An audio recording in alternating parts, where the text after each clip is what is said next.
Palu against the... Oh, wait. It is a little. It is a Palutena. No Bayonetta. Okay, you guys wanted Team Fundis? Well, take your seats. Battle of the Goddesses. Battle of Goddesses. And what fitting way to do it in a place like ICARUS, right? You know, keeping the Greek mythology intact. Yeah, it's lore accurate in a sense. I don't know if you play Kid Icarus Uprising. I actually have never played a Kid Icarus game. But they look pretty good. Like. Oh, fair enough. Whatever. They look really fun though. Not gonna lie. That's really fun. Okay, so small battlefield, a starter in Italy at least. I mean, I much prefer small battlefield over PS2 because, again, on PS2 many of those guys have some habits, and why delete them when you can just pick a different stage? So Umbra on the, I believe, red witch or red Palutena, shall I say? Yeah. And then firstbones on the blue. Yep. Nice, aggressive and passive, as some might say, right? I mean, I don't know how people select their colors or their ults depending on which, but yeah, it might be interesting. Gonna see a lot of dash attacks though, you know, using that invincibility. Yeah, dash attacks and timings. I mean, how good that SF6 just came out. I mean, we already learned how to, you know, improve our Fundis, and right here it's a similar case. But Umbra so far, being the one with the stage presence, but no. And all the time, he always got, you know, some small hits there, and firstbones is the one who knows when to take the shot. Yeah, firstbones for a reason gonna get that primary kill anytime they can. Yeah. And but it's just more a case of can they maintain the lead, and at the moment they're answering that question with yes. Yeah. Not getting grabbed too often until just then, getting a lot of nairs off, you know, paying that Palu tax I like to call, you know, whenever a Palu starts the percent, you're gonna just take on 40% for no reason. You just have to accept it. Yeah. And unfortunately, it was Umbra taking that toll. Oh, for sure. And I think firstbones does want to create a game plan when it comes to stage presence again. Like, he knows Umbra tends to be a bit disrespectful when it comes to taking stage. It's like, no, it's not that easy against me. Again, right here, dash attack, no, that's greedy, get out. Very commanding, tries to get the ledge jump as well, trying to look for it, okay? Parrying the shield, that back air. Okay. But it goes the other way around as well. Umbra learning some things of firstbones, but it needs more than that. Again, both guys dash attack and firstbones being a bit faster here. And now the chase begins. The punish comes in, comes through. 2-1 lead.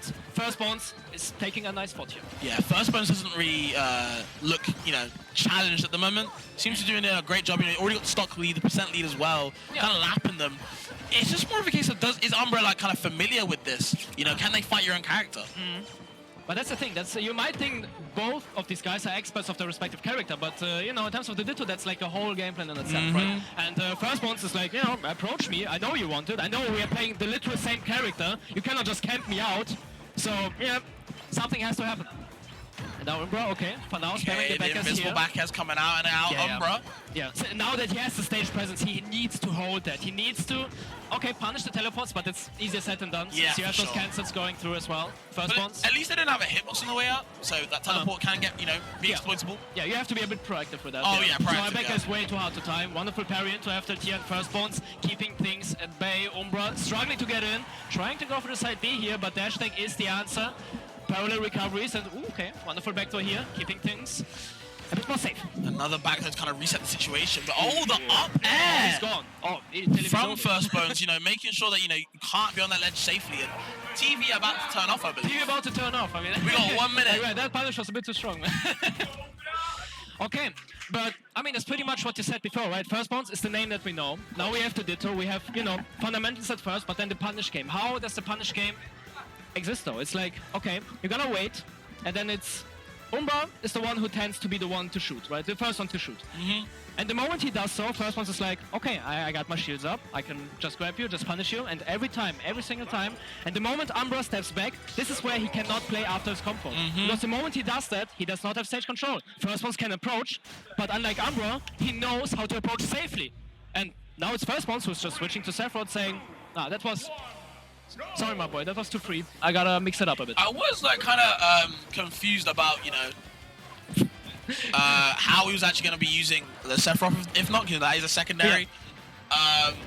Okay, and now, with the Sephiroth on Pokemon Stadium 2, I don't know if they pick the characters or stages first. I still need to ask the TOs here, but for now it's gonna be the Seph. Also a character that does have a good fare against Palutena. And in the most literal sense, he literally spams fair against her. Well, yeah, because I feel like with Sephiroth's sword covers the big range. Exactly. It can make sure that, you know, Palu can't land safely, even with that invincible back air, you know? Yeah, so now what he does is just warming up a secondary, right? He knows how Umbra functions, he knows what to expect, and yeah, he knows what's gonna happen if he gets into the lead. And yeah, he seems to be the Sephiroth who does swing from time to time. And yeah, while Fabs tries to turn on the TV, we see almost a kill from firstbones, trying to go for the down air, and okay.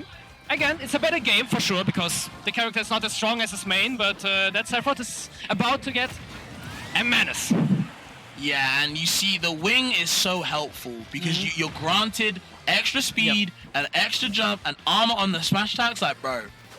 Yep, and he still has it. Okay, now he does. Oh, no, he still has it. No, it's not going anyway. We're going to keep clicking with those double nairs, trying to get the third one if he misses it. And the big S smash, you see, he's able to kind of swing these ones out because, like I said before, wing grants him armor. Ooh. Oh, perhaps I think Umbra is struggling a bit too much. Here goes for the big explosion. Oh and my he's god, waiting. the walk away. The sass on this guy, sass? Falco. Oh, he knows.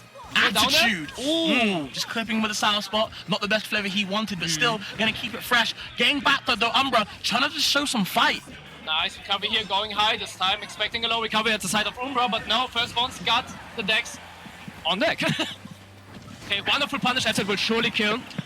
And now he's trying to go for, you know, the clean 3 stock here with Sephiroth. It is surely possible. He does not have to wing now due to the stock deficit, but Umbra, you know, tries to do the best out of it. Finally finds a kill, but with such a big lead, firstbones can really chill down and wait for Umbra to play again after his own weaknesses. Approaching, and the moment he approaches, he almost always gets punished. However, firstbones, you know, tries to go for a scrap here. It's interesting though, because Umbra seems to be kind of harassing firstbones with like these projectiles now. So, you know, but either way, firstbones doing a great job of like maintaining this lead, the up air, the nairs, okay? Nice. Any aerial to keep him safe, kind of using every aerial in his arsenal, you know, sure. the whole kit to keep Umbra out of his range. And already the back is coming through as well. I mean, you mentioned it, the whole arsenal. We're gonna need all the buttons, and now, Umbra is getting hit. And what a button to use in back air, you know, one of the biggest areas I've seen horizontally. You just can't find yourself in that range, have to kind of ignore or kind of get under it. And it is kind of like a, you know, a skinny type of sword. Yeah. Masamune isn't exactly the biggest, but it is, you know, very rangy, very lengthy. Very rangy indeed, as the law also, not really forbids, but also allows. However, wonderful roll, wonderful punish, and cut that got us in half as Sephiroth on firstbones progress to the rounds. Wonderful game says, wonderful analysis from firstbones as well, noticing when he gets more dangerous. He doesn't need wing for that, he needs that percentage, right? The moment that Palu's percentage glows red, he can go wild.